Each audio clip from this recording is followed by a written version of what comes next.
A look at some limit switches. So that's our primary contact sensor. And what I'm going to start with is I'm going to start by looking at this robot right here. And so what this robot has on here is called a micro switch right here. And you can see the little actuation, that little white part in there is what gets switched. It looks like there's only two wires coming out of here. So it's probably normally open and it probably closes.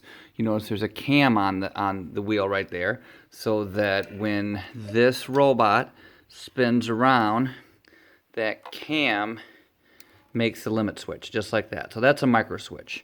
Now let's take a look at another one. This one right here is a limit switch, and it's got an actuator on the end.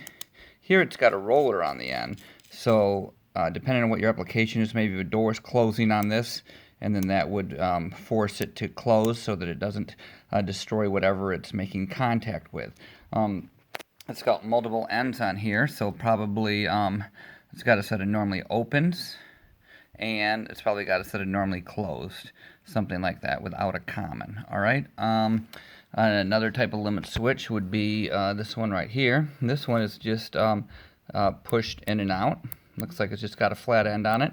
You might find something similar but smaller on your car door. So when you close the door, the light goes off in the car, and the car knows the door is shut. And when the door is open, it knows it's open. So just a basic limit switch there. Once again, you can expect to see like 4 wires, where you have 2 for a normally open signal and 2 for a normally closed.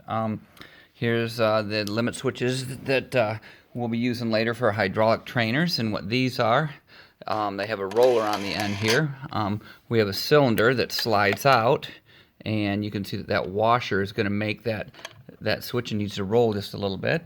And so when the cylinder extends, I got a multimeter set up there. It's going to tone to indicate that it's been activated. So those are just some basic examples of your basic limit switch. The key is that you have to determine the size of them, what kind of actuation you want, whether you want a lever or whether you just want it to be straight pushed in, if you need some type of a roller, different types of mounting. This one here mounts in a hole, and then it gets threaded on.